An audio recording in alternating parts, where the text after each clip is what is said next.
हम सवालों से जवाबों तक के इस सफर में मैं अवनी और मैं मलकीत आर्य युवा आर्ट क्लब की पूरी टीम की तरफ से आप सभी का स्वागत करते हैं। अपने हौसलों के बल पर हम अपनी प्रतिभा दिखा देंगे।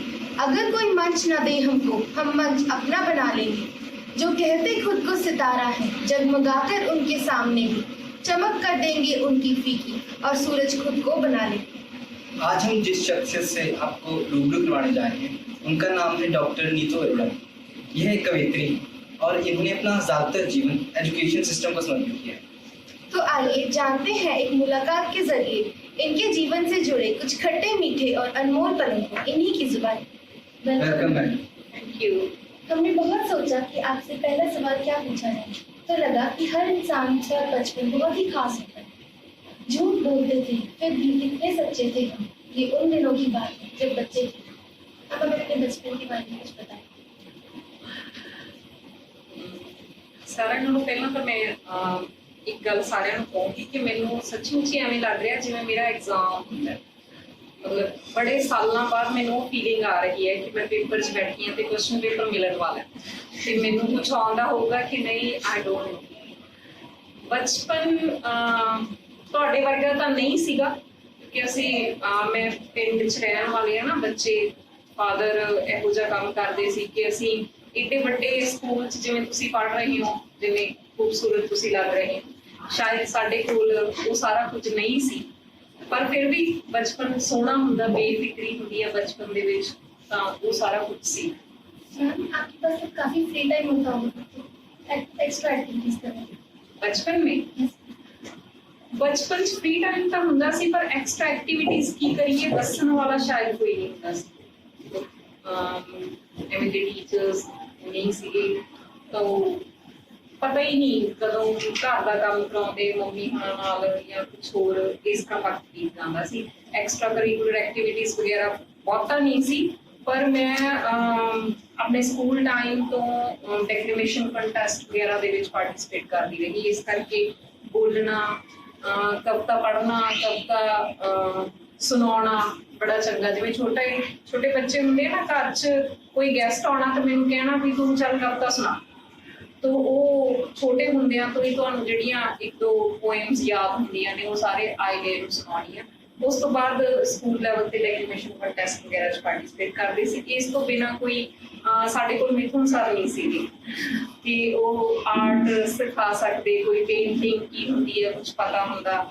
ਤਾਂ ਇਹ ਚੀਜ਼ਾਂ ਨਹੀਂ ਸੀ ਸਾਡੇ ਬਚਪਨ 'ਚ। ਜਿਵੇਂ ਸਾਨੂੰ ਵਿਲੀਅਮ ਸ਼ੇਕਸਪੀਅਰ ਜਾਂ ਹੋਰ ਕਵੀਆਂ ਪੜ੍ਹਾਏ ਜਾਂਦੇ ਹੋਣ, ਪਰ ਸਮਝੋ ਬਹੁਤ ਸਾਲ ਪਹਿਲਾਂ, ਬਹੁਤ 50 ਸਾਲ ਪਹਿਲਾਂ ਵਿਲੀਅਮ ਸ਼ੇਕਸਪੀਅਰ ਨੇ ਕੋਈ ਨਹੀਂ ਬਣਾਇਆ। ਉਸਨੂੰ ਕੁਝ ਫੀਲਿੰਗ ਆਈ ਹੋਣੀ, ਉਸ ਜ਼ਮਾਨੇ ਕੁਝ ਹੋ ਰਿਹਾ ਹੋਣਾ।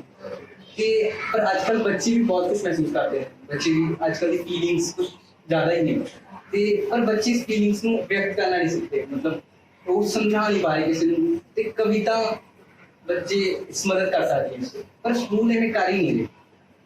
ਇਸ ਮਾਮਲੇ ਸਕੂਲ ਕਿਵੇਂ ਵਿੱਚ ਨੇ ਸਾਨੂੰ ਕੁਛ ਕਰਨਾ ਚਾਹੀਦਾ ਸਕੂਲ ਨੂੰ। ਬਿਲਕੁਲ, ਸਾਡੇ ਟੀਚਰਸ ਨੂੰ ਇੰਨੀ ਕ੍ਰੀਏਟਿਵ ਹੋਣਾ ਚਾਹੀਦਾ ਹੈ ਕਿ ਉਹ ਬੱਚੇ ਨੂੰ ਕਵਿਤਾ ਪੜ੍ਹਾਉਂਦੇ ਆ। ਜਦੋਂ ਅਸੀਂ ਸੋਚਣਾ ਸ਼ੁਰੂ ਕਰਦੇ ਹਾਂ, ਜਦੋਂ ਵੀ ਕੋਈ ਬੱਚਾ 6-7 ਸਾਲ ਦਾ ਜਾਂ 5 ਸਾਲ ਦੀ ਉਮਰ ਤੋਂ ਬਾਅਦ ਸੋਚਣਾ ਸ਼ੁਰੂ ਕਰਦਾ, ਸਭ ਤੋਂ ਪਹਿਲਾਂ ਜਿਹੜੀ ਗੇਮ ਹੁੰਦੀ ਹੈ, ਛੋਟੇ ਬੱਚੇ ਖੇਡ ਖੇਡਦੇ ਨੇ ਤੇ ਖੇਡ ਖੇਡਦੇ ਹੋਏ ਉਹ ਆਪਣੀ ਪਿਆਸ ਨੂੰ ਭੁੱਲ ਜਾਂਦੇ ਆ। ਤੁਸੀਂ ਦੇਖਿਆ ਹੋਣਾ ਕਿ ਬਹੁਤ ਛੋਟੇ ਬੱਚੇ ਜਦੋਂ ਗਲੀ 'ਚ ਖੇਡਣ ਜਾਂਦੇ ਆ ਤਾਂ ਮੰਮੀਆਂ ਪਿੱਛੇ ਆਵਾਜ਼ਾਂ ਮਾਰਦੀਆਂ ਨੇ, ਆ ਜਾਓ ਰੋਟੀ ਖਾ ਲਓ। ਉਹਨਾਂ ਨੂੰ ਕੁਛ ਨਹੀਂ ਯਾਦ ਰਹਿੰਦਾ। ਉਹ ਜਿਹੜੀ ਉਹ ਖੇਡ ਹੈ ਉਹ ਇੱਕ ਛੋਟੇ ਬੱਚੇ ਦੀ ਕਵਿਤਾ ਹੁੰਦੀ ਹੈ। ਜਦੋਂ ਬੱਚਾ ਸਿਰਫ ਜਿਹੜੇ ਸਪੋਰਟਸ ਨਾਲ ਜੁੜੇ ਹੋਏ ਬੱਚੇ ਹੁੰਦੇ ਆ ਉਹ ਖੇਡ ਨਾਲ ਜੁੜੇ ਰਹਿ ਜਾਂਦੇ ਆ। ਉਸ ਤੋਂ ਬਾਅਦ ਜਿਵੇਂ ਜਿਵੇਂ ਬੱਚੇ ਵੱਡੇ ਹੁੰਦੇ ਨੇ, ਉਹਨਾਂ ਦੀ ਜਿਹੜੀ ਖੇਡ ਹੈ ਉਹ ਸੁਪਨਿਆਂ ਦੀ ਖੇਡ 'ਚ ਟਰਾਂਸਫਰ ਹੋ ਜਾਂਦੀ ਹੈ। ਮਤਲਬ ਉਹ ਸੋਚਾਂ ਖਿਆਲਾਂ ਦੀਆਂ ਖੇਡਾਂ ਖੇਡਣੀਆਂ ਸ਼ੁਰੂ ਕਰ ਦਿੰਦੇ। ਤਾਂ ਜਦੋਂ ਤੁਹਾਡੇ ਤੋਂ ਗਲੀ 'ਚ ਖੇਡੀ ਜਾਣ ਵਾਲੀ ਖੇਡ ਛੁੱਟਦੀ ਹੈ ਜਿਹੜੀ ਉਮਰ ਦੇ ਵਿੱਚ, ਤੁਸੀਂ ਸਾਰੇ ਸ਼ਾਇਦ ਉਸ ਉਮਰ 'ਚੋਂ ਲੰਘ ਰਹੇ ਹੋਵੋਗੇ। ਅੱਜ ਕੱਲ੍ਹ ਤਾਂ ਸਾਡੇ ਕੋਲ ਮੋਬਾਈਲ ਗੇਮਸ, ਵੀਡੀਓ ਗੇਮਸ, ਹੋਰ ਤਰ੍ਹਾਂ ਦੇ ਅਲਟਰਨੇਟ ਨੇ, ਉਹਦੇ ਬਾਰੇ ਆਪਾਂ ਡਿਫਰੈਂਟ ਗੱਲ ਕਰ ਸਕਦੇ ਹਾਂ। ਪਰ ਜਦੋਂ ਤੁਸੀਂ ਸੁਪਨਿਆਂ ਦੀ ਖੇਡ 'ਚ, ਖਿਆਲਾਂ ਦੀ ਖੇਡ 'ਚ ਗਵਾਚਣਾ ਸ਼ੁਰੂ ਕਰਦੇ ਨੇ ਬੱਚੇ, ਉਹ ਕਵਿਤਾ ਹੁੰਦੀ ਹੈ ਜਿਹੜੀ ਉਹਨਾਂ ਦੇ ਜ਼ਿਹਨ 'ਚ ਚੱਲ ਰਹੀ ਹੈ, ਉੱਥੋਂ ਕਵਿਤਾ ਸ਼ੁਰੂ ਹੋ ਜਾਂਦੀ। ਤੇ ਇੱਕ ਜਿਹੜਾ ਚੰਗਾ ਟੀਚਰ ਹੁੰਦਾ ਉਹ ਹੁੰਦਾ ਕਿ ਉਹ ਉਹਨਾਂ ਨੂੰ ਕਵੇ ਕਿ ਤੁਸੀਂ ਜੋ ਤੁਹਾਡੇ ਮਨ 'ਚ ਚੱਲ ਰਿਹਾ ਉਹਨੂੰ ਲਿਖੋ, ਉਹਨੂੰ ਇੱਕ ਦੂਸਰੇ ਨਾਲ ਸਾਂਝਾ ਕਰੋ। ਤਾਂ ਉਸੇ ਨੇ ਹੀ ਅੱਗੇ ਜਾ ਕੇ ਥੋੜਾ ਸਮਰ ਕੇ ਕਵਿਤਾ ਦੀ ਸ਼ੇਪ ਲੈਣੀ ਹੁੰਦੀ ਹੈ। ਬਿਲਕੁਲ ਸਾਡੀ ਐਜੂਕੇਸ਼ਨ, ਸਾਡੇ ਟੀਚਰ ਇਹਦੇ 'ਚ ਕਾਫੀ ਕੁਝ ਕਰ ਸਕਦੇ ਨੇ, ਪਰ ਉਹਦੇ ਲਈ ਟੀਚਰ ਨੂੰ ਆਪ ਕ੍ਰੀਏਟਿਵ ਹੋਣਾ ਪਊਗਾ, ਟੀਚਰ ਨੂੰ ਆਪ ਸੋਚਣਾ ਪਊਗਾ, ਟੀਚਰ ਨੂੰ ਤੁਹਾਨੂੰ ਇਸ ਤਰ੍ਹਾਂ ਦੇ ਟੈਕਸਟ ਤੁਹਾਡੇ ਤੇ ਵਰਤਣੇ ਪੈਣਗੇ ਕਿ ਤੁਹਾਡੇ ਅੰਦਰਲੀ ਉਹ ਖਿਆਲਾਂ ਦੀ ਕਵਿਤਾ ਜਿਹੜੀ ਤੁਸੀਂ ਆਪਣੇ ਮਾਂ-ਬਾਪ ਤੋਂ ਛੁਪਾ ਰਹੇ ਹੁੰਦੇ ਹੋ ਤੇ ਤੁਹਾਡੇ ਮਨ 'ਚ ਚੱਲ ਰਹੀ ਹੁੰਦੀ ਹੈ ਨਾ, ਉਹ ਘੱਟੋ ਘੱਟ ਆਪਣੇ ਕਲਾਸਰੂਮ 'ਚ ਆਪਣੇ ਦੋਸਤਾਂ ਨਾਲ, ਆਪਣੇ ਟੀਚਰਸ ਨਾਲ ਤੁਸੀਂ ਸਾਂਝਾ ਕਰ ਸਕਦੇ। हर बच्चा एक उम्र च कवि है।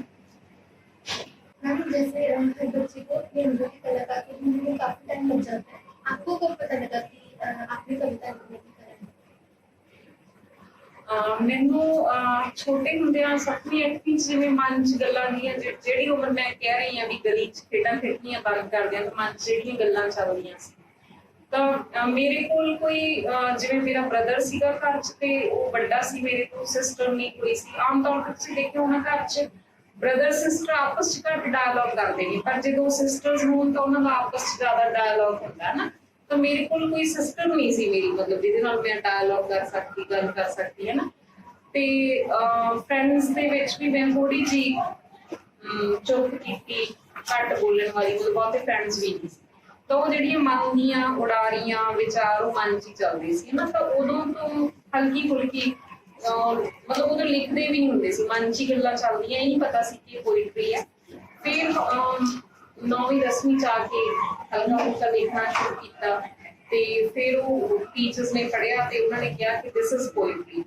ਮੈਂ ਫ੍ਰੈਂਕਲੀ ਸਪੀਕਿੰਗ ਮੈਨੂੰ ਹੁਣ ਵੀ ਲੱਗਦਾ ਹੈ ਕਿ ਮੈਂ ਜੋ ਲਿਖਦੀ ਹਾਂ, ਕਿਉਂਕਿ ਕਵਿਤਾ ਨੂੰ ਨਾ ਤੁਸੀਂ ਡਿਫਾਈਨ ਨਹੀਂ ਕਰ ਸਕਦੇ ਕਿ ਦਿਸ ਇਜ਼ ਪੋਇਟਰੀ ਹੈ ਨਾ, this is not poetry.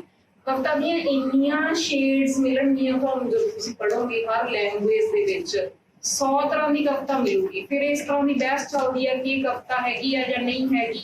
So poetry ਦੀਆਂ ਹਜ਼ਾਰਾਂ ਸ਼ੇਡਸ ਨੇ। ਮੈਂ ਆਪਣੀ ਕਵਿਤਾ ਬਾਰੇ ਜਦੋਂ ਸੋਚਦੀ ਹਾਂ ਤਾਂ ਮੈਨੂੰ ਲੱਗਦਾ ਹੈ ਕਿ ਮੇਰੀਆਂ ਆਪਣੇ ਆਪ ਨਾਲ ਕੀਤੀਆਂ ਹੋਈਆਂ ਗੱਲਾਂ ਨੇ।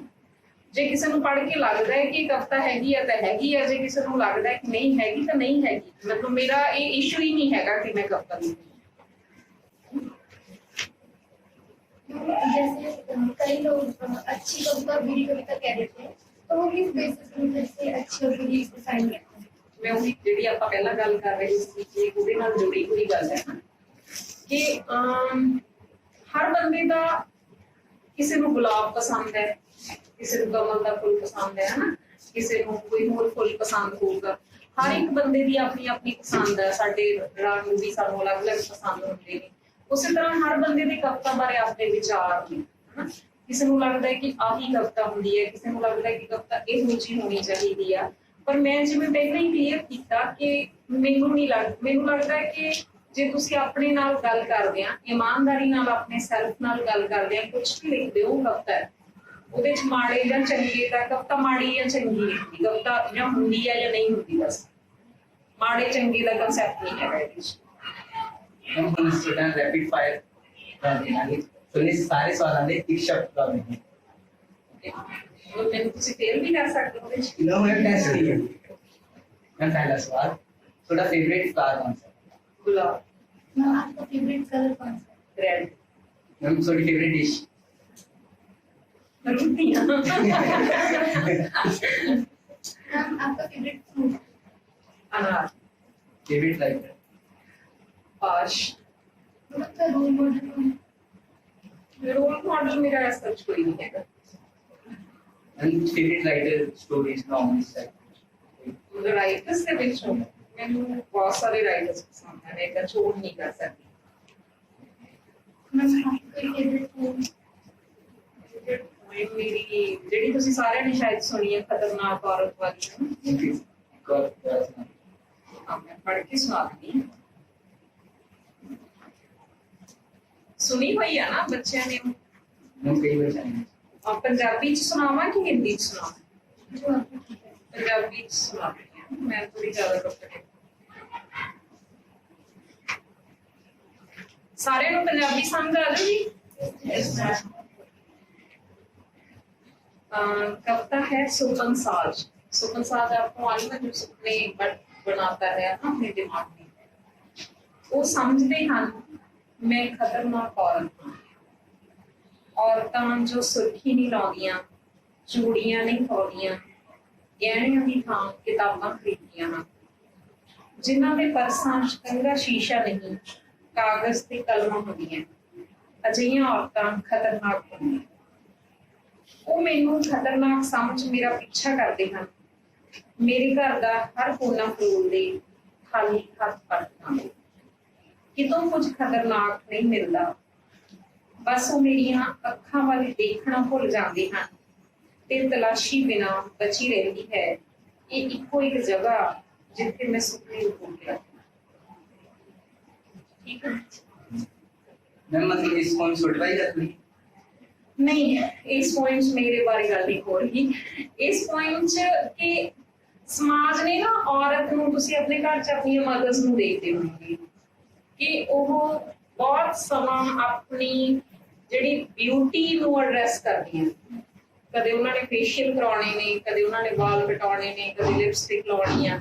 ਉਹ ਆਪਣੀ ਇੰਨੀ ਜ਼ਿਆਦਾ એનર્ਜੀ, ਸਾਡੇ ਘਰ ਦੀਆਂ ਜਿਹੜੀਆਂ ਔਰਤਾਂ, ਸਾਡੇ ਆਲੇ ਦੁਆਲੇ ਦੀਆਂ ਔਰਤਾਂ ਨੇ, ਉਹ ਇੰਨੀ એનર્ਜੀ ਸੋਹਣਾ ਦੇਖਣ 'ਚ ਵੇਸਟ ਕਰਦੀਆਂ ਨੇ ਕਿ ਉਹ ਆਪਣੇ ਸਮਾਜ ਦੇ ਵਿੱਚ ਆਪਣੀ ਥਾਂ ਲੱਭਣ ਲਈ ਉਹ એનર્ਜੀ ਲਾ ਨਹੀਂ ਪਾਉਂਦੀਆਂ। ਉਹਨਾਂ ਸੋਹਣਾ ਦੇਖਣਾ ਮਤਲਬ ਉਹਨਾਂ ਲਈ ਇੱਕ ਸਮੱਸਿਆ ਬਣੀ ਹੋਈ ਹੈ ਹਨਾ। ਉਹ ਆਪਣੀ ਮਤਲਬ ਬਾਡੀ ਦਾ ਦਮਨ ਕਰਦੀਆਂ ਨੇ ਸੋਹਣਾ ਦੇਖਣ ਲਈ। ਤੁਸੀਂ ਦੇਖੋਗੇ ਬਲੀਚ ਕਰਾਉਂਦੀਆਂ ਨੇ ਔਰਤਾਂ, ਤੁਸੀਂ ਸਾਰੇ ਇੰਨੇ ਵੱਡੇ ਹੋ ਵੀ ਤੁਹਾਨੂੰ ਉਹ ਕੀ ਹੈ ਕਿ ਤੁਸੀਂ ਕੁਝ ਕੈਮੀਕਲਸ ਲਾਉਣੇ ਨੇ ਆਪਣੀ ਬਾਡੀ ਤੇ ਤੁਹਾਡੀ ਬਾਡੀ ਨੂੰ ਲਈ ਜਿਹੜੇ ਖਤਰਨਾਕ ਨੇ, ਤੁਹਾਡੀ ਬਾਡੀ ਲਈ ਗਲਤ ਨੇ ਹਨਾ।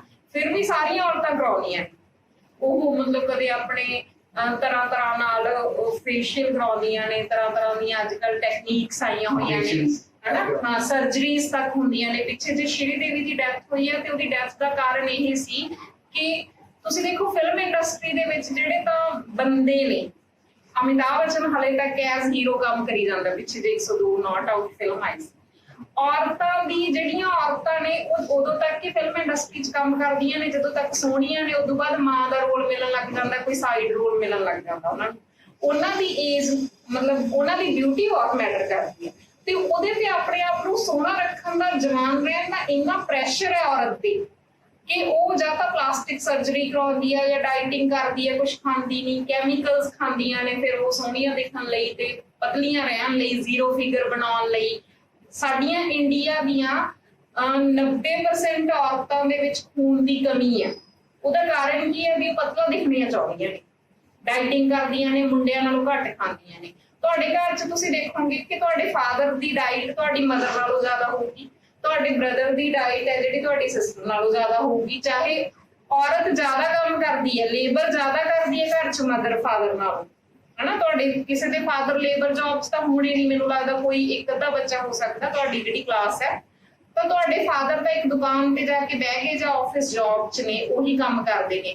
ਮਦਰ ਜੇ ਨਾਲ ਜੌਬ ਵੀ ਕਰਦੀ ਹੈ ਜਾਂ ਘਰ ਦਾ ਕੰਮ ਕਰਦੀ ਹੈ ਤਾਂ ਜ਼ਿਆਦਾ ਲੇਬਰ ਕਰਦੀ ਹੈ, ਉਹਨੂੰ ਜ਼ਿਆਦਾ ਡਾਈਟ ਦੀ ਲੋੜ ਹੈ, ਪਰ ਖਾਂਦੀਆਂ ਉਹ ਘੱਟ ਨੇ। ਇਹ ਸਾਨੂੰ ਕਿਹਨੇ ਦੱਸਿਆ ਹੈ? ਇਹ ਐਵੇਂ ਤੈਅ ਹੋਇਆ ਕਿਉਂਕਿ ਗੁਲਾਮ ਲਈ ਜ਼ਰੂਰੀ ਹੈ ਕਿ ਉਹ ਮਤਲਬ ਵੀਕ ਹੋ। ਜੇਕਰ ਗੁਲਾਮ ਮਾਲਕ ਤੋਂ ਤਕੜਾ ਹੋ ਜਾਊਗਾ ਤਾਂ ਫਿਰ ਮਾਲਕ ਦੀ ਸੱਤਾ ਦੇ ਖਿਲਾਫ ਉਹ ਹਮਲਾ ਕਰ ਸਕਦਾ ਹੈ। ਹੁਣ ਇਹ ਪਰ ਇਹ ਬਣ ਗਿਆ, ਦੇਖੋ ਇਹ ਸਾਡੇ ਅੰਦਰ ਐਵੇਂ ਘਰ ਕਰ ਗਿਆ ਕਿ ਸਾਨੂੰ ਪਤਾ ਹੀ ਨਹੀਂ ਲੱਗਦਾ ਅਸੀਂ ਗੁਲਾਮੀ ਕਰ ਰਹੇ ਹਾਂ।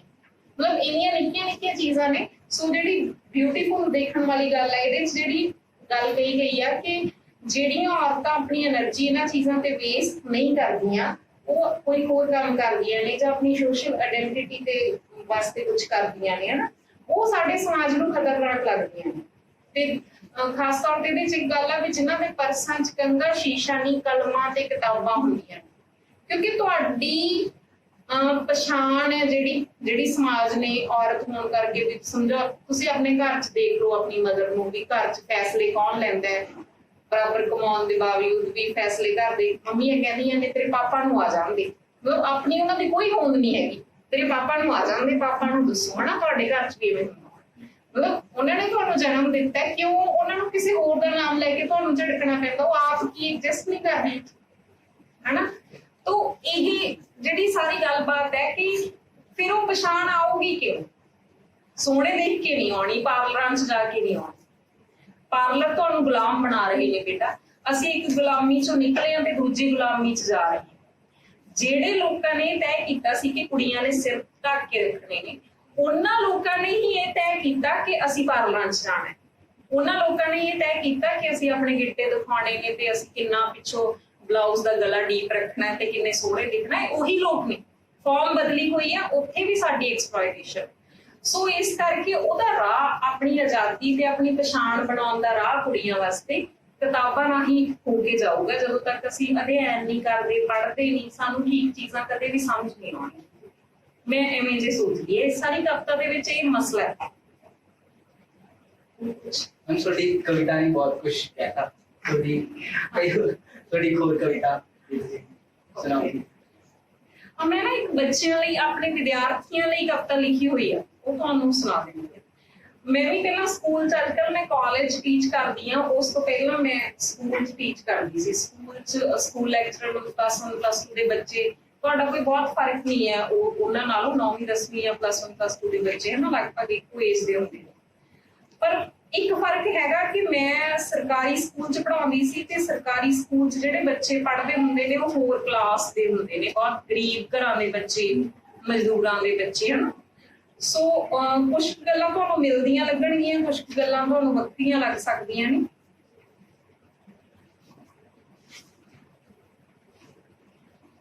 ਇਹ ਬਹੁਤ ਲੰਬੀ ਕਵਿਤਾ, ਉਹਦਾ ਇੱਕ ਹਿੱਸਾ ਸਟੂਡੈਂਟਸ ਨਾਲ ਗੱਲਾਂ ਕਰਦੇ ਆ।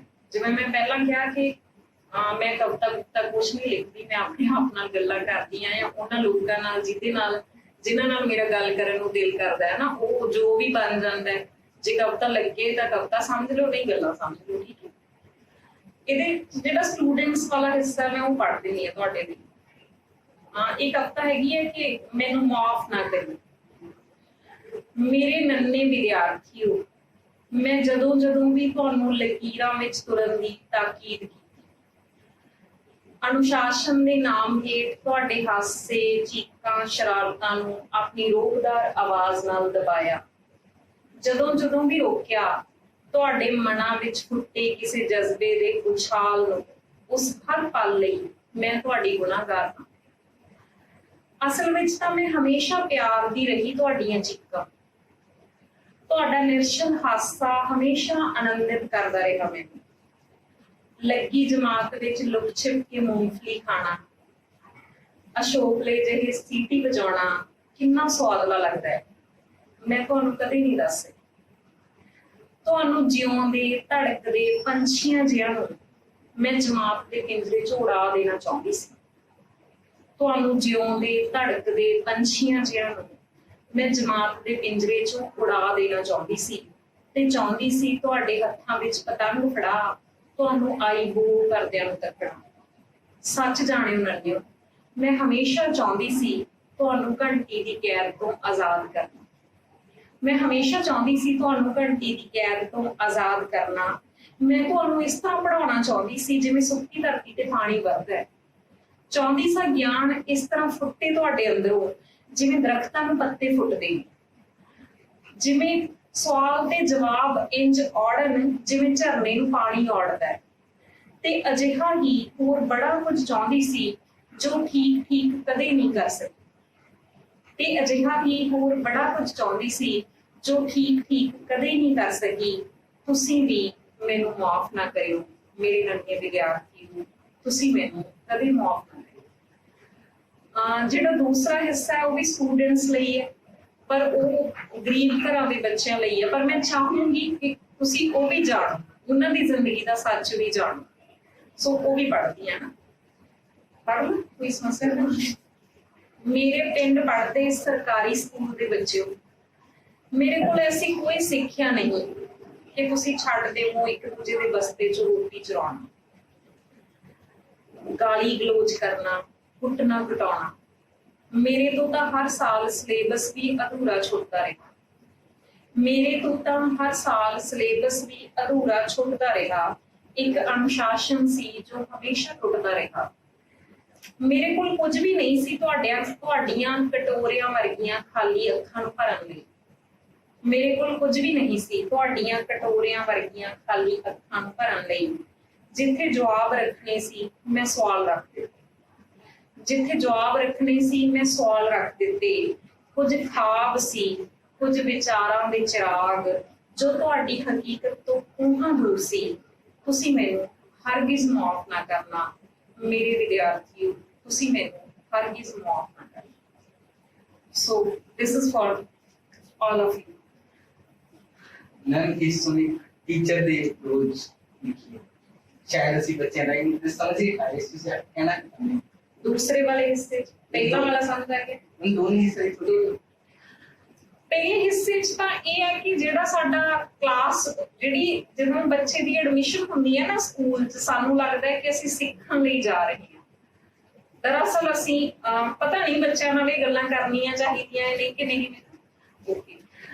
ਅਸਲ 'ਚ ਅਸੀਂ ਸਮਾਜ ਦੇ ਦਿੱਤੇ ਹੋਏ ਅਨੁਸ਼ਾਸਨ ਦੇ ਵਿੱਚ ਬੱਝਣ ਲਈ ਜਾ ਰਹੇ ਹਾਂ। ਸਮਾਜ ਡੰਡਾ ਲੈ ਕੇ ਖੜਾ ਹੁੰਦਾ ਵੀ ਚਲੋ ਸਕੂਲ 'ਚ, ਹਨਾ, ਤੇ ਅਸੀਂ ਜਿਹੜਾ ਸਕੂਲ ਹੈ ਉਹ ਸਾਨੂੰ ਸਕੂਲ ਦੀ ਐਜੂਕੇਸ਼ਨ ਜਾਂ ਜਿਹੜੀ ਫਾਰਮਲ ਐਜੂਕੇਸ਼ਨ ਆ ਉਹ ਇਸ ਕਿਸਮ ਦੀ ਆ ਕਿ ਉਹ ਸਾਨੂੰ ਬਣਾਉਂਦੀ ਘੱਟ ਹੈ ਤੇ ਸਾਨੂੰ ਢਾਉਂਦੀ ਵੱਧ ਹੈ। ਸਾਨੂੰ ਸਾਡਾ ਘਾਣ ਬਹੁਤਾ ਕਰਦੀ ਹੈ। ਅਦਰਵਾਈਜ਼ ਅਸੀਂ ਬਹੁਤ ਕ੍ਰੀਏਟਿਵ ਆ ਸਾਰੇ, ਅਸੀਂ ਸਾਰੇ ਆਰਟਿਸਟ ਆ। ਪਰ ਜਿਹੜਾ ਸਕੂਲ ਦਾ ਡਿਸਪਲਿਨ ਆ, ਜਿਹੜੀ ਇਹ ਚਾਰ ਦੀਵਾਰੀ ਆ, ਜਿਹੜੀ ਸਿਲੇਬਸ ਦਾ ਬੰਦਿਸ਼ ਹੈ, ਜਿਹੜੇ ਸਾਡੇ ਥਿੰਕਰ ਨੇ, ਇੰਡੀਅਨ ਐਜੂਕੇਸ਼ਨਿਸਟ ਨੇ, ਰਵਿੰਦਰਨਾਥ ਟੈਗੋਰ ਨੇ, ਚਾਹੇ ਗਾਂਧੀ ਹੈ, ਉਹਨਾਂ ਨੇ ਕਿਤੇ ਵੀ ਨਹੀਂ ਕਿਹਾ ਕਿ ਕਲਾਸਰੂਮ ਟੀਚਿੰਗ ਹੋਣੀ ਚਾਹੀਦੀ। ਸਾਡਾ ਜਿਹੜਾ ਕਲਾਸਰੂਮ ਹੈ ਉਹ ਤਾਂ ਪੂਰੀ ਦੁਨੀਆ ਹੈ, ਪੂਰੀ ਨੇਚਰ ਹੈ। ਨੇਚਰ ਇਜ਼ ਆਵਰ ਕਲਾਸਰੂਮ, ਤੇ ਅਸੀਂ ਨੇਚਰ ਤੋਂ ਕੱਟ ਕੇ ਕਲਾਸਰੂਮ ਬਣਾਏ ਹੋਏ ਨੇ। ਅਸੀਂ ਸਾਰੀ ਬੰਦੇ ਦੀ ਬੰਦਿਆਈ ਤੋਂ ਕੱਟ ਕੇ ਸਿਲੇਬਸ ਬਣਾਏ ਹੋਏ ਨੇ, ਜਿਨ੍ਹਾਂ ਦਾ ਬੰਦੇ ਦੇ ਹੋਣੇ ਨਾਲ, ਬੰਦੇ ਦੀ ਜ਼ਿੰਦਗੀ ਨਾਲ, ਤੁਸੀਂ ਦੇਖਦੇ ਹੋਵੋਗੇ ਕਿ ਛੋਟਾ ਬੱਚਾ ਇੰਨਾ ਰੋਂਦਾ ਵੀ ਮੈਂ ਸਕੂਲ ਨਹੀਂ ਜਾਣਾ, ਮੈਂ ਸਕੂਲ ਨਹੀਂ ਜਾਣਾ, ਹਨਾ, ਤੇ ਹੌਲੀ ਹੌਲੀ ਉਹ ਰੋਣਾ ਛੱਡ ਦਿੰਦਾ ਤੇ ਸਮਝੌਤਾ ਕਰ ਲੈਂਦਾ। ਉਹਨੂੰ ਪਤਾ ਹੈ ਵੀ ਜੇ ਸਮਾਜ ਦੇ ਵਿੱਚ ਪ੍ਰਵਾਨ ਹੋਣਾ ਹੈ, ਜੇ ਸਮਾਜ ਦੇ ਲੋਕਾਂ ਵਰਗਾ ਹੋਣਾ ਹੈ, ਤਾਂ ਮੈਨੂੰ ਜਾਣਾ ਹੀ ਪਊਗਾ, ਮੈਨੂੰ ਆਪਣੇ ਪਰ ਕੱਟਣੇ ਹੀ ਪੈਣਗੇ। ਜਦੋਂ ਤੁਹਾਡੇ ਪਰ ਕੱਟੇ ਜਾਂਦੇ ਨੇ ਤਾਂ ਤੁਹਾਡੇ ਮੋਢਿਆਂ ਤੇ ਬਸਤਾ ਰੱਖ ਦਿੱਤਾ ਜਾਂਦਾ ਹੈ, ਹਨਾ। ਤਾਂ ਪਰ ਇੱਕ ਟੀਚਰ ਜਿਹਨੂੰ ਇਹ ਸਾਰਾ ਕੁਝ ਪਤਾ, ਉਹ ਕਰੀ ਫੇਰ ਉਹ ਹੀ ਜਾਂਦਾ ਮੈਂ ਉਹ ਆ ਸੱਚ, ਮੈਂ ਉਹ ਟੀਚਰ ਹਾਂ ਜਿਹਨੂੰ ਇਹ ਸਾਰਾ ਕੁਝ ਪਤਾ ਹੈ, ਪਰ ਉਹ ਫਿਰ ਵੀ ਉਹੀ ਸਾਰਾ ਕੁਝ ਕਰ ਰਿਹਾ।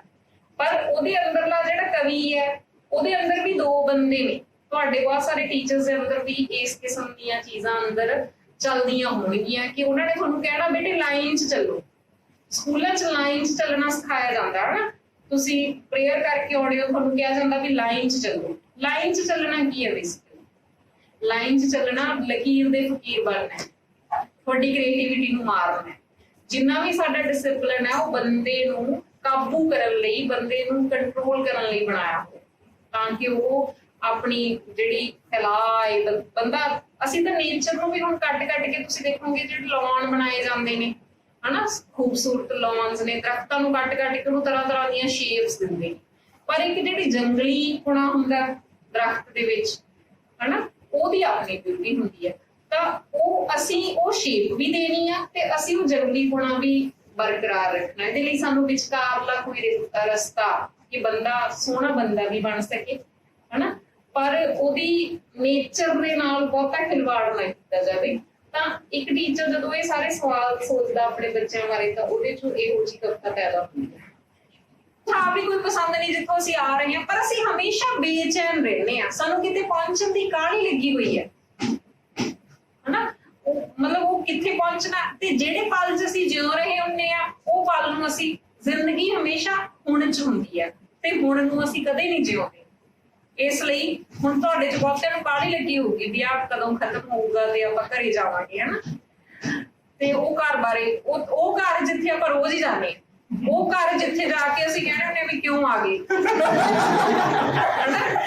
ਫਿਰ ਵੀ ਸਾਨੂੰ ਕਾਹਲੀ ਆ ਉੱਥੇ ਜਾ ਉੜਨ ਦੀ ਲੋੜ ਹੈ ਵੀ ਯਾਰ ਅਸੀਂ ਜਿੱਥੇ ਬੈਠੇ ਆ ਇਹ ਵੀ ਸੋਹਣੇ ਪਲ ਹੈ, ਸ਼ਾਇਦ ਘਰੇ ਜਾ ਕੇ ਸਾਨੂੰ ਇਦੋਂ ਗੰਦੇ ਪਲ ਮਿਲਣਗੇ, ਸ਼ਾਇਦ ਡਾਂਟ ਮਿਲੂਗੀ, ਸ਼ਾਇਦ ਉੱਥੇ ਇੱਕ ਸੁਪਰਵਿਜ਼ਨ ਹੋਈ ਜਾਊਗੀ, ਹਨਾ, ਕਿ ਇੱਥੇ ਸਾਡੇ ਮਨ ਦੀ ਗੱਲ ਹੋ ਰਹੀ ਹੈ, ਅਸੀਂ ਜੋ ਮਰਜ਼ੀ ਬੋਲ ਸਕਦੇ ਹਾਂ, ਜੋ ਮਰਜ਼ੀ ਸਵਾਲ ਪੁੱਛ ਸਕਦੇ ਹਾਂ, ਫਿਰ ਵੀ ਸਾਨੂੰ ਕਾਹਲ ਹੈ। ਉਹ ਜਿਹੜੀ ਬੇਚੈਨੀ ਆ ਉਹ ਇੱਕ ਦੌੜ ਹੈ ਜਿਹੜੀ ਅਸੀਂ ਹਮੇਸ਼ਾ ਦੌੜ ਰਹੇ ਹਾਂ, ਤੇ ਜਿੱਥੇ ਅਸੀਂ ਹੁੰਨੇ ਉਸ ਪਲ ਨੂੰ ਮਤਲਬ ਜਿਉਂਦੇ ਨਹੀਂ ਹੈਗੇ, ਉਸ ਪਲ ਨੂੰ ਜਿਉਣਾ ਹੀ ਜ਼ਿੰਦਗੀ ਹੈ। ਇਸ ਲਈ ਅਸੀਂ ਜ਼ਿੰਦਗੀ ਜਿਉਂਦੇ ਨਹੀਂ, ਸਾਰੀ ਜ਼ਿੰਦਗੀ ਅਸੀਂ ਕੱਢ ਦਿੰਦੇ ਹਾਂ ਕਿਸੇ ਹੋਰ ਪਲ ਲਈ, ਆਉਣ ਵਾਲੇ ਪਲ ਬਾਰੇ ਸੋਚ, ਤੇ ਜਿਹੜਾ ਪਲ ਜਿਉ ਰਹੇ ਉਹ ਹੈ।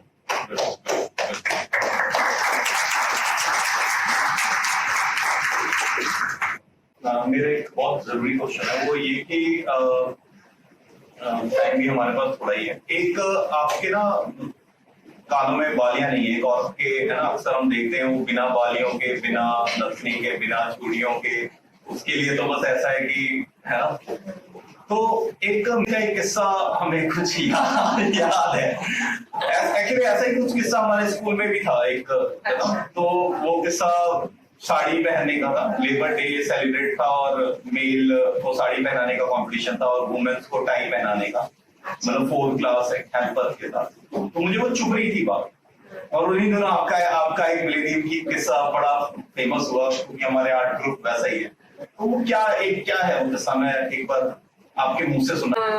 ਸੈਲੀਬ੍ਰੇਟ ਕਰਨਾ ਸੀ ਉਹਦੇ ਨੂੰ ਤੇ ਉਹਨਾਂ ਨੇ ਮੈਨੂੰ ਬੁਲਾਇਆ ਕਿ ਅਸੀਂ ਤੁਹਾਨੂੰ ਨਾ ਸਨਮਾਨਿਤ ਕਰਨਾ ਚਾਹੁੰਦੇ ਹਾਂ ਉਸ ਦਿਨ ਤੇ, ਕਿਉਂਕਿ ਤੁਸੀਂ ਬੀਮ ਲੇਡੀ ਕਵੀ ਹੋ ਤੇ ਅਸੀਂ ਲੇਖਕ ਵੀ ਬੁਲਾਏ ਹੋਏ, ਜਿਹੜੀਆਂ ਔਰਤਾਂ ਕਾਫੀ ਜਿਨ੍ਹਾਂ ਨੇ ਆਪਣੀ ਜ਼ਿੰਦਗੀ 'ਚ ਕੁਝ ਅਚੀਵ ਕੀਤਾ ਸੀ ਉਹਨਾਂ ਨੂੰ ਸਨਮਾਨਿਤ ਕਰਨਾ। तो मैं सोचा भी मैनू बड़ी दिलचस्पी रहती है कि मैं ना किसी होर थां ते जाके होर बच्चों नूं मिलां जिहड़े साडी रेंज तो बाहर ने, जिहदे नाल अपना घेरा वड्डा हुंदा है ना। जिवें मिथुन ने भी मैनू एक बार फोन कीता ते मैनू बड़ा चंगा लग्या, बच्चों नूं मिलण दा मौका मिलूगा। सारे उन्हां नूं तां असीं मिलदे रहने आ, साडा सर्कल है ना, पर तुहानूं मिलण दा मैनू बड़ा चाह सीगा। तो मैं उवें मैनू लग्या कि अच्छा फंक्शन होगा ते मैं गई। उन्होंने एक क्लब मतलब पार्टी रखी हुई सी, उस पार्टी दे विच सारियां औरतां बुलाईयां हुईयां सी बठिंडे दियां, कुछ डॉक्टर्स, कुछ ब्यूटिशियन, कुछ वकील, स्कूलों दियां प्रिंसीपल, मतलब जिहड़ियां भी औरतां पैसे कमाउंदियां ने, चंगे अहुदियां दे ने, वो सारियां उन्होंने उत्थे बुलाईयां हुईयां सी। लगभग 30-40 औरतां सी ते उन्हां दा स्टाफ सी। ते वो सारियां औरतां इन्नियां साजियां धजियां हुईयां सी जिवें विआह आए हुंदे आ ना, असीं मतलब 15-15 हज़ार दियां साड़ियां लाइयां ते पूरे गहना गट्टा पूरा मेकअप जिवें तैयार हुंदे आ असीं विआह ते जाण लई।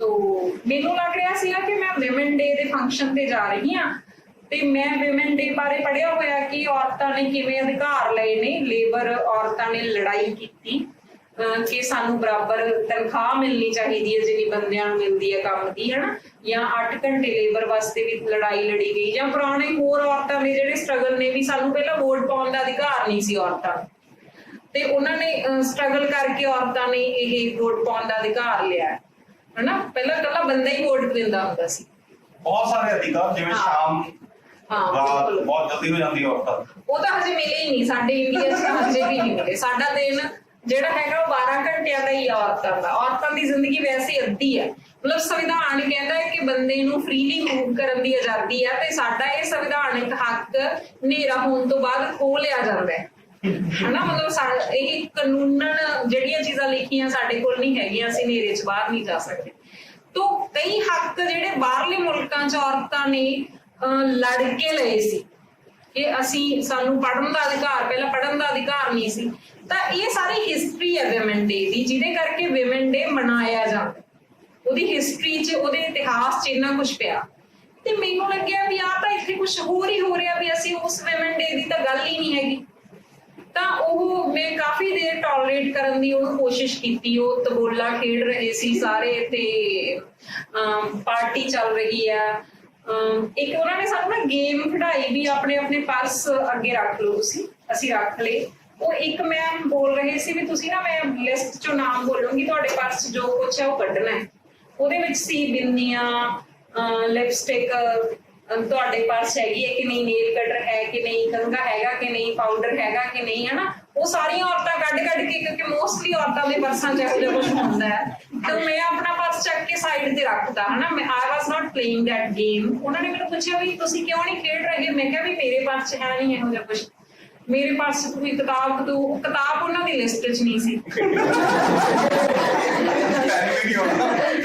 ਪੈਨ ਨਹੀਂ ਸੀ, ਕਿਤਾਬ ਨਹੀਂ ਸੀ, ਹਨਾ। ਤੇ ਚਲੋ ਮੈਂ ਉਹ ਵੀ ਟੋਲਰੇਟ ਕਰ ਲਿਆ। ਮੈਨੂੰ ਲੱਗਿਆ ਵੀ ਨਹੀਂ, ਇੱਕ ਜਿਹੜਾ ਜੈਂਟਲ ਹੋਣ ਦੀ ਨਿਸ਼ਾਨੀ ਹੈ ਇਹ, ਵੀ ਤੁਸੀਂ ਕਿਸੇ ਦੇ ਫੰਕਸ਼ਨ 'ਚ ਆਏ ਹੋ, ਤੁਹਾਨੂੰ ਉਹਨੂੰ ਖਰਾਬ ਨਹੀਂ ਕਰਨਾ ਚਾਹੀਦਾ। ਉਹਨਾਂ ਨੇ ਤੁਹਾਨੂੰ ਇਨਵਾਈਟ ਕੀਤਾ। ਇੱਕ ਸੈਲਫੀ ਕਾਰਨਰ ਬਣਿਆ ਹੋਇਆ ਸੀ ਵੀ ਮੂੰਹ ਤੇ ਉਹ ਫਰੇਮ ਜੇ ਲਾ ਕੇ ਤੁਹਾਡੀਆਂ ਸੈਲਫੀਆਂ ਲੈ ਰਹੇ ਸੀ, ਹਨਾ।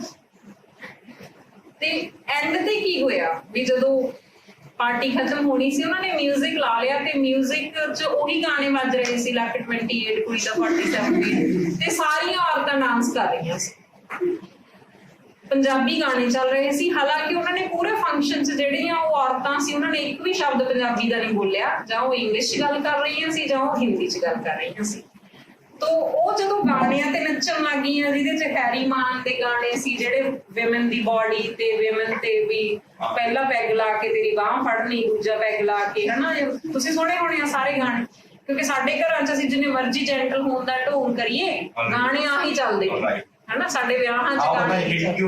ਹਾਂ, ਤੇ ਉਹਨਾਂ ਨੇ ਨੱਚਣਾ ਸ਼ੁਰੂ ਕਰਤਾ ਉਹਨਾਂ ਨੇ। ਫਿਰ ਮੇਰੀ ਮਤਲਬ ਸਿਰ ਤੋਂ ਪਾਣੀ ਲੰਘ ਗਿਆ। ਮੈਂ ਉਹਨਾਂ ਨੂੰ ਕਿਹਾ ਵੀ ਮੈਨੂੰ 1 ਮਿੰਟ ਮਾਈਕ ਦੇ ਦਿਓ ਤੇ ਮੈਂ ਕੁਝ ਗੱਲ ਕਰਨੀ ਆ। ਫਿਰ ਮੈਂ ਉਹਨਾਂ ਨੂੰ ਕਿਹਾ ਵੀ ਤੁਹਾਨੂੰ ਆਪਾਂ ਇੱਥੇ ਵਿਮਨ ਡੇ, ਮੈਂ ਪਹਿਲਾਂ ਉਹਨਾਂ ਨੂੰ ਸੌਰੀ ਫੀਲ ਕੀਤੀ ਵੀ ਸੌਰੀ ਮੈਂ ਤੁਹਾਡਾ ਸਾਰੀ ਪਾਰਟੀ ਸ਼ਾਇਦ ਸਪੋਇਲ ਕਰ ਰਹੀ ਹਾਂ, ਪਰ ਮੈਨੂੰ ਇਹ ਦੱਸੋ ਵੀ ਕੀ ਕਿਸੇ ਨੂੰ ਇਹ ਪਤਾ ਹੈ ਕਿ ਵਿਮਨ ਡੇ ਕਿਉਂ ਮਨਾਇਆ ਜਾਂਦਾ?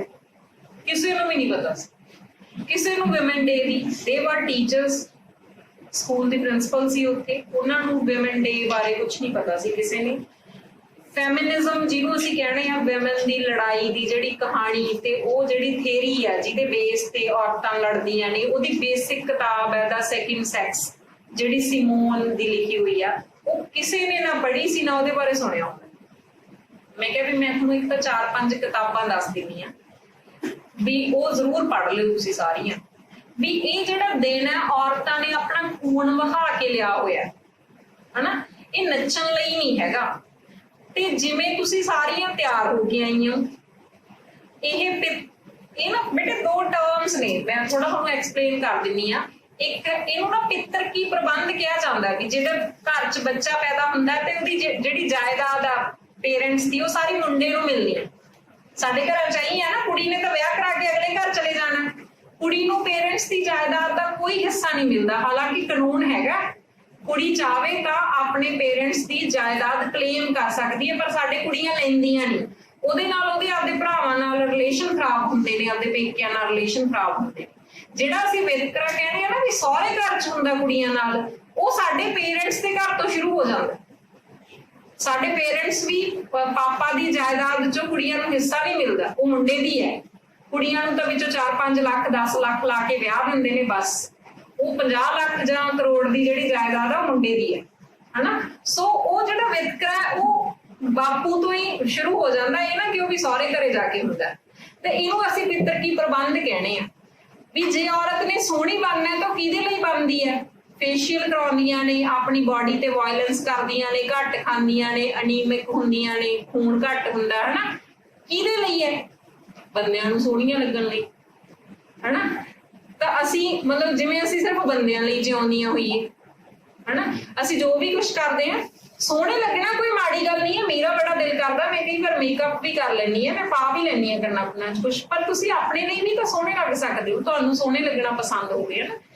ਤਾਂ ਉਹ ਮੈਂ ਕਿਹਾ ਵੀ ਜਿਹੜੀ ਆਹ ਸਾਰਾ ਵੀ ਤੁਸੀਂ ਆਹ ਬਾਜ਼ਾਰਾਂ ਤੋਂ ਜੋ ਮੇਕਅਪ ਕਰਕੇ ਆਈਆਂ ਤੇ ਸਾਰਾ ਕੁਛ, ਇਹ ਤਾਂ ਪੈਟਰੀਆਰਕੀ ਨੂੰ ਹੀ ਸਰਵ ਕਰਦਾ, ਪਿੱਤਰਕੀ ਨੂੰ ਹੀ ਸਰਵ ਕਰਦਾ, ਬੰਦਿਆਂ ਲਈ ਹੀ ਹੈ। ਜਿਹੜੇ ਤੁਹਾਡੇ ਗਾਣੇ ਨੇ ਇਹ ਵੀ ਬੰਦਿਆਂ ਲਈ ਨੇ। ਬੰਦਾ ਹੀ ਕਹਿ ਰਿਹਾ ਨਾ ਵੀ ਲੱਕ 28 ਕੁੜੀ ਦਾ 47 ਵੇਟ, ਹਨਾ। ਬੰਦਾ ਹੀ ਤੁਹਾਡੀ ਬਾਡੀ ਨੂੰ ਦੇਖ ਕੇ ਇੰਜੋਏ ਕਰ ਰਿਹਾ ਤੇ ਅਸੀਂ ਇਹ ਤਾਂ ਸਾਡੇ ਲਈ ਤਾਂ ਸਾਡੀ ਤਾਂ ਬੇਇੱਜ਼ਤੀ ਆ ਉਹਨਾਂ ਦੇ ਵਿੱਚ, ਤੇ ਅਸੀਂ ਉਹਨਾਂ ਗਾਣਿਆਂ ਤੇ ਨੱਚੀ ਜਾਂਦੇ ਆ, ਹਨਾ। ਸੋ ਮੈਂ ਕਿਹਾ ਵੀ ਘੱਟੋ ਘੱਟ ਅਸੀਂ ਜਿਹੜਾ ਦਿਨ ਮਨਾ ਰਹੇ ਹਾਂ ਉਹ ਸਾਡੇ ਖਿਲਾਫ ਤਾਂ ਨਾ ਜਾ ਰਹੇ ਹੋਵੇ।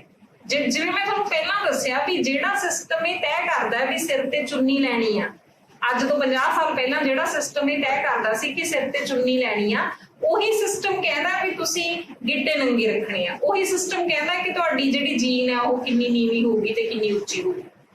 ਇਹ ਤੁਹਾਡੇ ਖਿਲਾਫ ਹੀ ਹੈ। ਤੁਹਾਡੀ ਬਾਡੀ ਤੁਹਾਡੀ ਹੈ, ਤੁਹਾਡਾ ਅਧਿਕਾਰ ਹੈ, ਹਨਾ। ਪਰ ਇਹ ਫੈਸ਼ਨ ਮੰਡੀ ਡਿਸਾਈਡ ਕਰਦੀ ਹੈ, ਬਾਜ਼ਾਰ ਡਿਸਾਈਡ ਕਰਦਾ। ਤੇ ਮੈਂ ਕਿਹਾ ਜਦੋਂ ਅਸੀਂ ਇਹ ਸਾਰਾ ਕੁਝ ਕਰ ਰਹੇ ਹਾਂ ਵੀ ਅਸੀਂ ਬਾਜ਼ਾਰ ਨੂੰ ਸਰਵ ਕਰ ਰਹੇ ਹਾਂ, ਆਪਣੇ ਆਪ ਨੂੰ ਨਹੀਂ। ਅਸੀਂ ਔਰਤਾਂ ਦਾ ਦਿਨ ਨਹੀਂ ਮਨਾ ਰਹੇ, ਅਸੀਂ ਤਾਂ ਬਾਜ਼ਾਰ ਦਾ ਦਿਨ ਮਨਾ ਰਹੇ, ਬਾਜ਼ਾਰ ਦੀ ਸੇਵਾ ਕਰ ਰਹੇ ਹਾਂ। ਤੇ ਆਪਣੀਆਂ ਜੇਬਾਂ 'ਚੋਂ ਪੈਸਾ ਲਟਾ ਕੇ ਆਪਣੇ ਖਿਲਾਫ ਹੀ ਆਪਣਾ ਦਿਨ ਮਨਾ ਰਹੇ। एक बहुत खूबसूरत जी लाइन है कि वुमेन्स की ब्यूटी सिर्फ आर्टिफिशियल लिपस्टिक नाल ओदे होर खूबसूरत नहीं हो जाएंगे, देखने वाले ਨੂੰ खूबसूरत लगेगा और वो बिना लिपस्टिक के भी खूबसूरत है वो जी। हाँ बिल्कुल, ये तो मंडी ने जरूरी कर दिया। कि एक चूड़ियां ਦਾ ਗੁੱਛਾ ਉਹਨੂੰ खूबसूरत बना रहा है कि नॉन लिविंग थिंग एक ह्यूमन बीइंग ਨੂੰ ਕਿਵੇਂ खूबसूरत बना सकਦੀ ਹੈ, ਉਹਦੀ ਔਕਾਤ ਹੀ ਨਹੀਂ ਕਿ ਇੱਕ ਬੰਦੇ ਦੀ ਸੋਚ ਨੂੰ ਇੱਕ ਵੂਮਨ ਦੀ। ਇਹ ਤਾਂ ਤੁਹਾਨੂੰ ਗੁਲਾਮੀ ਹੈ ਜੀ। ਤੁਹਾਨੂੰ ਲੱਗਦਾ ਵੀ ਜਦੋਂ ਤੱਕ ਤੁਸੀਂ ਬਾਜ਼ਾਰ 'ਚ ਨਹੀਂ ਜਾਂਦੇ, ਜਦੋਂ ਤੱਕ ਤੁਸੀਂ ਨਿਊ ਲਿਬਰਲਿਜ਼ਮ ਦੀਆਂ ਜਿਹੜੀਆਂ ਪਾਲਿਸੀਜ਼ ਸਾਡੇ ਵਰਗੇ ਮੁਲਕ, ਤੁਸੀਂ ਹੈਰਾਨ ਹੋਵੋਗੇ ਵੀ 1990 ਤੋਂ ਬਾਅਦ miss India, miss world, miss universe ਲਗਾਤਾਰ ਇੰਡੀਅਨ ਕੁੜੀਆਂ ਬਣਦੀਆਂ। ਕੀ ਉਦੋਂ ਪਹਿਲਾਂ ਵੀ ਇਹ ਮੁਕਾਬਲੇ ਹੁੰਦੇ ਸੀ ਤੇ ਕਦੇ ਇੰਡੀਅਨ ਕੁੜੀਆਂ ਉਹਦੇ ਵਿੱਚ ਨਹੀਂ ਸਟੈਂਡ ਕਰਦੀਆਂ ਸੀ? 1990 ਤੋਂ ਬਾਅਦ ਇਹੋ ਜਿਹਾ ਕੀ ਵਾਪਰਦਾ ਵੀ ਇੰਡੀਆ ਦੇ ਵਿੱਚ ਅਚਾਨਕ ਹੀ ਖੂਬਸੂਰਤ ਕੁੜੀਆਂ ਪੈਦਾ ਹੋਣੀਆਂ ਸ਼ੁਰੂ ਹੋ ਜਾਂਦੀਆਂ ਤੇ ਉਹ ਕਦੇ ਮਿਸ ਵਰਲਡ, ਕਦੇ ਮਿਸ ਯੂਨੀਵਰਸ ਬਣਦੀਆਂ ਨੇ। ਲਾਰਾ ਦੱਤਾ, ਐਸ਼ਵਰਿਆ ਰਾਏ, ਹਨਾ, ਪ੍ਰਿਯੰਕਾ ਚੋਪੜਾ, ਉਦੋਂ ਪਹਿਲਾਂ ਸੁਸ਼ਮਿਤਾ ਸੇਨ, ਤਾਂ ਉਹ ਇੱਕ ਪੂਰੀ ਲਗਾਤਾਰ ਹੀ ਇਹ ਚੱਲਦਾ ਹੈ 1990 ਤੋਂ ਬਾਅਦ। 1990 ਦੇ ਵਿੱਚ ਨਰਸਿਮਹਾ ਰਾਓ ਅਮਰੀਕਾ ਦੇ ਨਾਲ ਉਹ ਪਾਲਿਸੀ ਸਾਈਨ ਕਰ ਰਿਹਾ ਹੈ ਕਿ ਅਸੀਂ ਆਪਣੀ ਮੰਡੀ ਤੁਹਾਡੇ ਲਈ ਖੋਲ ਰਹੇ ਹਾਂ ਤੇ 1990 ਤੋਂ ਬਾਅਦ ਹੀ ਸਾਡੀਆਂ ਕੁੜੀਆਂ ਮਿਸ ਵਰਲਡ, ਮਿਸ ਯੂਨੀਵਰਸ ਬਣ ਗਈਆਂ ਨੇ। ਤੁਸੀਂ ਬਾਜ਼ਾਰ ਚਲੇ ਜਾਓ, 90% ਸਮਾਨ ਔਰਤਾਂ ਦੇ ਖਰੀਦਣ ਦਾ ਹੈ। ਬਾਜ਼ਾਰ ਦੇ ਵਿੱਚ 90% ਸਮਾਨ ਉਹ ਹੈ ਜਿਹੜਾ ਸਿਰਫ ਜਿਹਦੀਆਂ ਕੰਜ਼ਿਊਮਰ ਸਿਰਫ ਔਰਤਾਂ ਨੇ ਤੇ ਔਰਤ ਬਾਜ਼ਾਰ ਦੀ ਸਭ ਤੋਂ ਮਾਸੂਮ ਸ਼ਿਕਾਰ ਹੁੰਦੀ ਹੈ।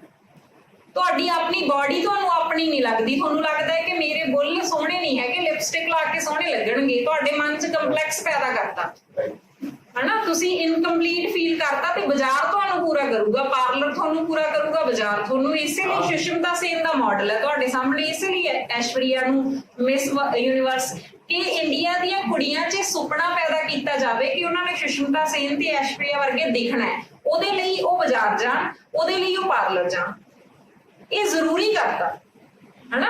तो साडा जरूरी नहीं है, लिखना जरूरी नहीं है, मन भी राइट। बिल्कुल, ये समझना पਊਗਾ ਕੁੜੀਆਂ ਨੂੰ ਕਿ ਸਾਰਾ ਕੁਝ ਸਾਡੇ ਖਿਲਾਫ ਹੈ ਤੇ ਅਸੀਂ ਜਦੋਂ ਇਹ ਸਾਰਾ ਕੁਝ ਕਰਦੇ ਆ ਤਾਂ ਸਾਡੀ ਲੁੱਟ ਹੋ ਰਹੀ ਆ।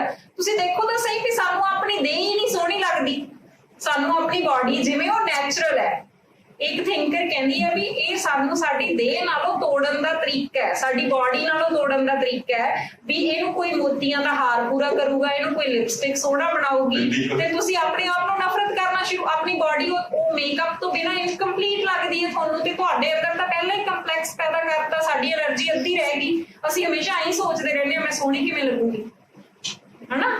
ਤਾਂ ਇਹਦੇ ਚੋਂ ਨਿਕਲਣਾ ਚਾਹੀਦਾ ਕੁੜੀਆਂ ਨੂੰ, ਅਸੀਂ ਜਿਵੇਂ ਦੇ ਵੀ ਆ, ਅਸੀਂ ਖੂਬਸੂਰਤ ਆ, ਸਾਨੂੰ ਨੇਚਰ ਨੇ ਜੋ ਵੀ ਰੰਗ ਰੂਪ ਦਿੱਤਾ ਉਹ ਕੰਪਲੀਟ ਹੈ ਤੇ ਸਾਡੀ ਤੁਸੀਂ ਦੇਖੋ ਜੇ ਬੰਦੇ ਜਦੋਂ ਘਰ ਦੇ ਮੁੰਡਾ ਦੇਖਣ ਜਾਂਦੇ ਨੇ ਕੁੜੀ ਵਾਸਤੇ ਤਾਂ ਦੇਖਿਆ ਜਾਂਦਾ ਵੀ ਉਹ ਕਿੰਨਾ ਕਮਾਉਂਦਾ, ਜਦੋਂ ਕੁੜੀ ਦੇਖਣੀ ਆ ਤਾਂ ਉਹ ਕਿੰਨੀ ਸੋਹਣੀ ਲੱਗਦੀ ਹੈ, ਹਨਾ। ਤੁਹਾਡੀ ਵਰਥ ਸਿਰਫ ਤੁਹਾਡੇ ਸੋਹਣੇ ਲੱਗਣ ਨਾਲ ਹੈ। ਇਹਦੇ ਨਾਲ ਤਾਂ ਫਿਰ ਜਿਹੜੀਆਂ ਕੁੜੀਆਂ ਕਰੂਪ ਨੇ, ਆਈ ਐਮ ਸੌਰੀ, ਜਿਨ੍ਹਾਂ ਦੇ ਮਤਲਬ ਨੈਣ ਨਕਸ਼ ਫਿੱਡੇ ਨੇ, ਜਿਨ੍ਹਾਂ ਦੇ ਰੰਗ ਕਾਲੇ ਨੇ, ਉਹਨਾਂ ਨੂੰ ਤੁਸੀਂ ਪਹਿਲਾਂ ਹੀ ਦੁਨੀਆ ਦੀਆਂ ਅੱਧੀਆਂ ਔਰਤਾਂ ਨੂੰ ਤੁਸੀਂ ਉਹਦੇ ਚੋਂ ਬਾਹਰ ਕਰਤਾ, ਹਨਾ। ਤੁਸੀਂ ਮਜ਼ਦੂਰ ਔਰਤਾਂ ਨੂੰ ਜਿਨ੍ਹਾਂ ਦੇ ਰੰਗ ਕਾਲੇ ਹੋਏ ਹੋਣਗੇ ਕੰਮ ਕਰਕੇ, ਜੀਵਨ ਦੀਆਂ ਇਹੋ ਜਿਹੀਆਂ ਹਾਲਤਾਂ ਕਰਕੇ, ਉਸ ਬਿਊਟੀ ਚੋਂ ਬਾਹਰ ਕਰਤਾ। ਐਂ ਕਿਵੇਂ ਹੋ ਸਕਦਾ? ਕਾਲੀਆਂ ਔਰਤਾਂ ਨੂੰ ਤੁਸੀਂ ਬਿਊਟੀ ਚੋਂ ਕਿਵੇਂ ਬਾਹਰ ਕਰ ਦੋਗੇ, ਹਨਾ, ਕਿ ਉਹ ਬਿਊਟੀਫੁਲ ਨਹੀਂ ਹੈਗੀਆਂ। ਉਹਨਾਂ 'ਚ ਤੁਸੀਂ ਇੰਨਾ ਕੰਪਲੈਕਸ ਭਰਤਾ ਕਿ ਉਹਨਾਂ ਨੂੰ ਫਾਹੇ ਲੈ ਲੈ ਕੇ ਮਰਨਾ ਪੈ ਰਿਹਾ ਕੁੜੀਆਂ ਨੂੰ ਸੋਹਣੀਆਂ ਦਿਖਣ ਵਾਸਤੇ। ਸੋ ਇਸ ਕਰਕੇ ਪੁੱਤਰੋ ਤੁਹਾਡੇ ਤੋਂ ਬਹੁਤ ਆਸ ਹੈ ਕਿ ਤੁਸੀਂ ਪੜ੍ਹੋਗੇ, ਸਿਆਣੇ ਹੋਵੋਗੇ ਤੇ ਅਗਲੀਆਂ ਜਨਰੇਸ਼ਨਸ ਨੂੰ ਵੀ ਇਹਦੇ ਚੋਂ ਕੱਢੋਗੇ, ਆਪ ਵੀ ਨਿਕਲੋਗੇ।